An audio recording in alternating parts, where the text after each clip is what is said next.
Hello everybody, it gives me pleasure to talk to you about some important topic related to our work. It is effective concepts for a successful lesson. Any teacher wants to be a successful lesson.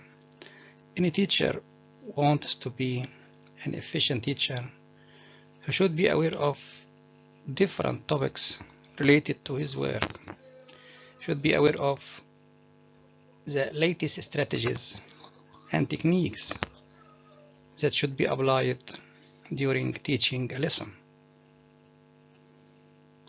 Let's start.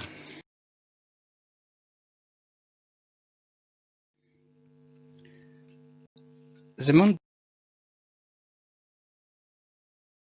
point our topic today are number one, competencies of a successful teacher,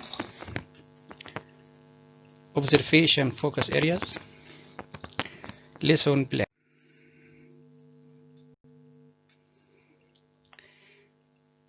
We have two types of basic competencies. We have basic professional competencies and we have basic personal competencies.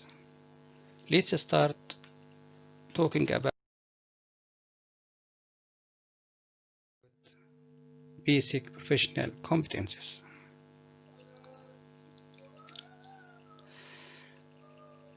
A successful lesson should have some competencies. As for the professional competencies that a successful lesson should have are different things. Number one, a successful teacher should have an excellent knowledge of the language. The more teachers know of linguistic systems, the more they can help their students. The wise saying, he who doesn't know can't give out anything for others to know, is completely right. The teacher should be knowledgeable and resourceful. Teachers need not to have only knowledge of the language, but a broader knowledge of methodology as well. Number three, the teacher should be aware of the aims and objectives of teaching English at the stage which he or she teaches. Number four, the teacher should have a clear vision of the broader purposes of language teaching. Number five, the teacher should have a sound knowledge of the English courses taught and effective ways of teaching them. Number six, the teacher should be a fair evaluator.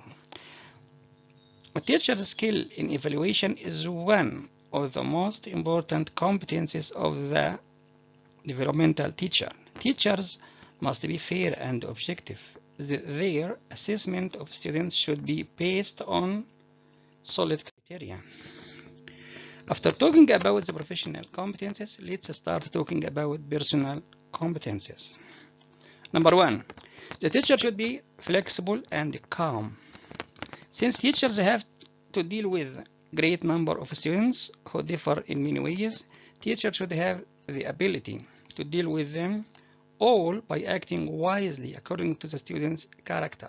The teacher should be caring and friendly. Number two, the teacher should be tolerant. Patience, tolerance, and understanding are important qualities that a teacher should possess. When a teacher sees what a student makes a mistake, this shouldn't be the end of the world. The students may not be aware of his or her mistake.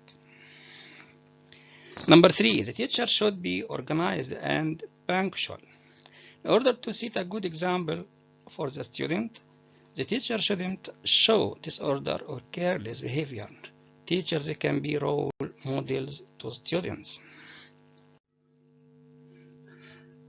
After talking about the competencies of a successful lesson, professional and personal competencies, let's start talking about observation focus areas. It's very important to be aware of the focus areas that a visitor who visits you in class will observe, to prepare yourself carefully before teaching the lesson or before entering the lesson.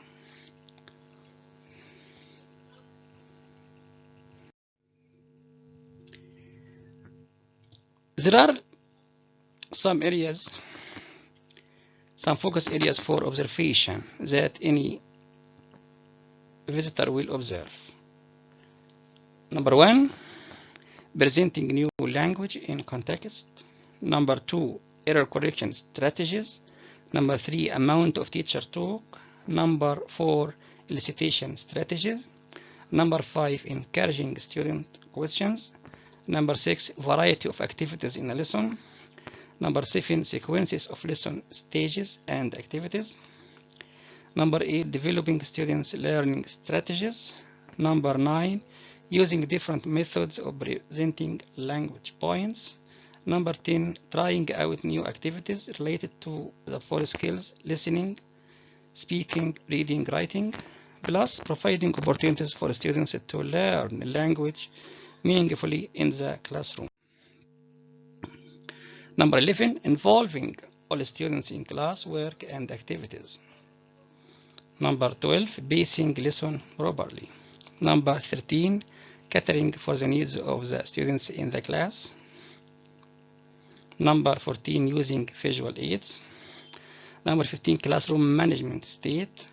Number 16, teachers classroom language. Number 17, motivating and encouraging students. Number 18, lesson planning. Number 19, time management. Number 20, giving feedback to the students. The last point we are going to talk about is the lesson plan. Of course, planning the lesson is very important. It is said that a well-prepared lesson is a successful lesson. So it's very important to have into your mind everything related to the lesson you are going to teach. You should have into your mind the objectives that you are going to achieve, the strategies that you are going to apply to achieve your aims or your objectives. It's very important to have a clear idea about the teaching aids you are going to use during the lesson. So it's very important to prepare yourself carefully before entering the class, before teaching any lesson. In your preparation notes, you should mention some points, which are date, class period.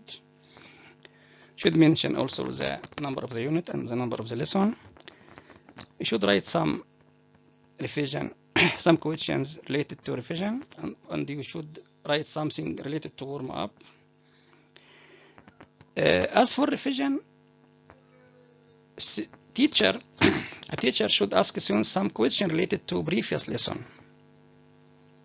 As for warm up, it's very important to prepare the students for the new lesson by asking them some simple question related to the new lesson, or by asking them some questions related to their background knowledge. And also we can analyze some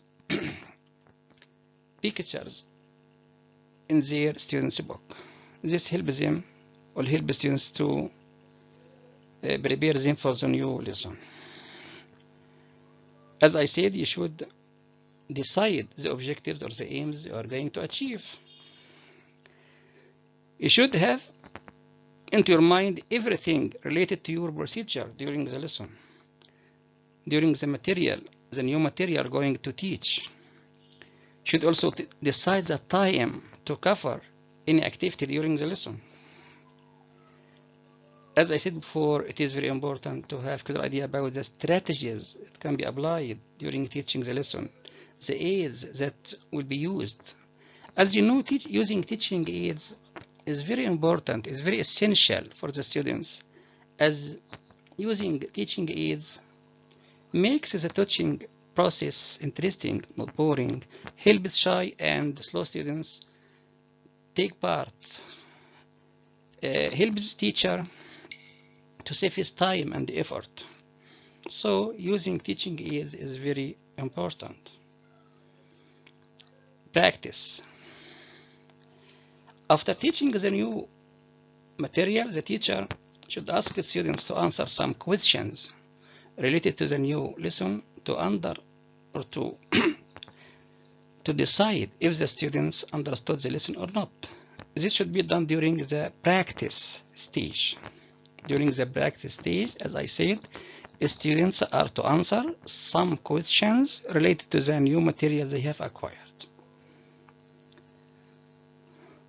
Also, teacher should write different things related to the lesson to show or to be evidence about everything he has done. The last step should be mentioned in the preparation notes is self-evaluation. After teaching the lesson, the teacher should write some notes about his self-evaluation to reflect on them. This reflection helps them to develop his performance later. Thank you very much.